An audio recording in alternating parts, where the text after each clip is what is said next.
Trade এখানে আমরা by set up পেয়ে গেছি 5 মিনিটের টাইম ফ্রেমে। এটা নেক্সট এক্সপায়ারি 8,500 কল নেওয়া হয়েছে। আর যদি আমরা এমসিএক্স কে দেখি এখানে 8,687 মুভ চলছে। এমসিএক্স কে মান্থলি টাইম ফ্রেমে যদি দেখি একটা ভালো স্ট্রং মুভমেন্ট করেছে এমসিএক্স, কিন্তু একদম এই সাপোর্ট লেভেল থেকে 3 মাস ধরে পরপর ওপরে উঠছে। ডেলি টাইম ফ্রেমেও কিন্তু একটা positive movement buy set up এসছে, দেন পজিটিভলি ও আপসাইডে মুভমেন্ট করছে। আমরা এখানেও সেট আপ পেয়েছিলাম এবং এখানেও পাচ্ছি। তো দেখা যাক কি হয়। এমসিএক্স এ আমার টার্গেট 487-তে নেওয়া আছে, 18,000 টাকার প্রফিট চলছে। 590-তে গিয়ে আমি ওটাকে এক্সিট করার চেষ্টা করব। 590-তে আমার অলমোস্ট টার্গেট রিচ করে গেছে 25।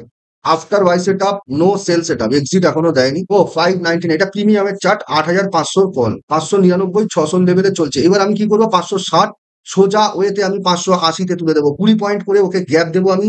20 পয়েন্টের গ্যাপে আমি চলবো, ব্যাস। ওকে, চলো 20 পয়েন্টের গ্যাপে যাবো। 600 চলছে। এখন যদি আমি রিচ করি 28,000, ও লাভলি 604। বা আমি এটাকে দুটো লটই করে দিতে পারি, 2 লটই করে দিচ্ছি, থাক। দুটো লটে একসাথে যাবো আমি, কনফার্ম। 2 মিনিটস টাইম ফ্রেমে কিন্তু আমি আস্তে আস্তে করে আরেকটু ট্রেল করে দেবো এর 50% লেভেলে। মানে 602 চলছে, 90-তে আমি এনে দেবো। এইখানে 90-তে এনে দেবো, 90-তে এনে দেবো, কনফার্ম। 5 minute time frame, 90-তে।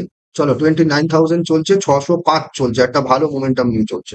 9, যেটা আমি চেয়েছিলাম 590-তে এক্সিট করার, সেটা কিন্তু আমার অটোমেটিক্যালি 590 লেভেলেই এক্সিটে আমি পুরো ফুল কোয়ান্টিটিকে ওখানে স্যারেন্ডার করে দিলাম। 600-তে চলছে।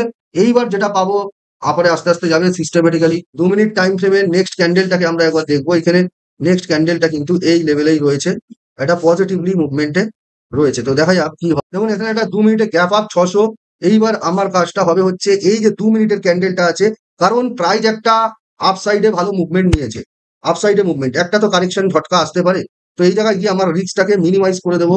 5 মিনিট টাইম ফ্রেমে যদি দেখি 5 মিনিটে 611 লেভেলে চলছে, এখন 30,000-এর প্রফিটে চলছে। যদি আমি 611-তে হোল কোয়ান্টিটি এক্সিট করি তাহলে 30,000 প্রফিট হবে। বাট আমি জানি না কি ও প্রাইস আরো উপরে আপসাইডে যেতে পারে, রাইট? আমরা যদি এখানে দেখি এমসিএক্স একদম ফাটাফাটি চলছে। আপসাইডে 15 মিনিটের টাইম ফ্রেম দেখুন, 5 মিনিটে পজিটিভলি ও মুভমেন্টে চলছে। তো সেই ক্ষেত্রে 629, ওয়াও, 629 35,000-এ চলছে। 629-এ 32, 95-এ আমি বলেছিলাম। এইবার 2 মিনিটের টাইম ফ্রেমে আমি কি করবো, এসএলটাকে টেল করতে হবে আমাকে। এই লেভেলে এনে এই ক্যান্ডেলের লোতে এনে আমি এসএলটাকে দিয়ে দিলাম 609-10, যাতে আমি বলেছি 20 করে আমি ওকে রাখবো। 20 পয়েন্ট করে গ্যাপে 38, ওয়াও লাভলি 38, 37। দেখা যাক 50 আসে কিনা। কিন্তু এখানে একটা ব্যাপার আছে, ও যে এরকম ভাবে উঠছে, হট করে পড়ে যাওয়ার চান্স থাকতে পারে। এই ছটপটানিটাই কিন্তু অনেক কিছু কথা বলে দেয়। 644-এ চলছে, 609, তাহলে আমি এখানে অন্তত 620 লেভেলে চলে যাবো। আমি 620-তে এসএল কে ট্রেল করে দেবো। ওকে, চলো 40 পয়েন্টের গ্যাপে রাখছি। ছটপটানি একটু বেড়েছে, না হলে 15 বা 10 পয়েন্টের গ্যাপে রাখতাম। দেখো 645, 650 লেভেল, 620, আমি আরো 10 পয়েন্টকে টেল করাবো এখানে। 30, কোনো কিছু দেখবো না, বাস এই জায়গাটায় স্ট্রিক্ট রেখে দেবো 630। ও যদি 670 পার করে, 60-70-এর কাছে যায়, তাহলে আমি 650-এ লক করবো। চেষ্টা করবো 200 পয়েন্টকে ক্যাপচার করার। এখন কিন্তু 200 পয়েন্টে 487-তে নিয়েছি। 650 চলছে, 687, 600-700-তে গেলে 87-তে লক করবো। 655 আর 630 দেখুন, 25 পয়েন্ট, 26 পয়েন্টের কিন্তু একটা ও গ্যাপ আমি রেখে দিয়েছি ওকে, গ্যাপ রেখে দিয়েছি। 5 মিনিট টাইম ফ্রেমে যদি যাই, 5 মিনিটে কিন্তু ক্যান্ডেলটার 50%কে আমি দিয়েছি। 5 মিনিট টাইম ফ্রেমে একটু ফিবো ধরবো, এখানে একটু ফিবো ধরবো, ফিবো।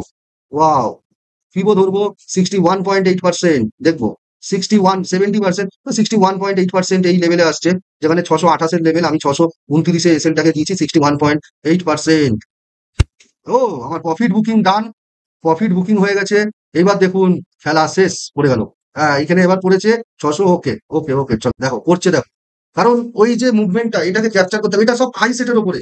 ওইখানে যে এত বড় ক্যান্ডেলটা বানানো সিস্টেমেটিক হইতে যাচ্ছিল স্লোলি, এখানে গাড়ির হাই পিক আপ নিল, তাড়াহুড়ো দেখালো, কারণ ওপরে অর্ডার ছিল কিছু, ওপরে সেল অর্ডার ছিল কিছু। আর এটাকেই বুঝতে হবে, এখানে গিয়ে ও ছটপটানি করলো, করে ও নিচের দিকে কিন্তু ফল করলো। তাহলে কোথায় চলে এসেছিল, 609 চলে এসেছিল। আমি 620-তে এক্সিট করে গেছি, 629-এ এক্সিট হয়েছে।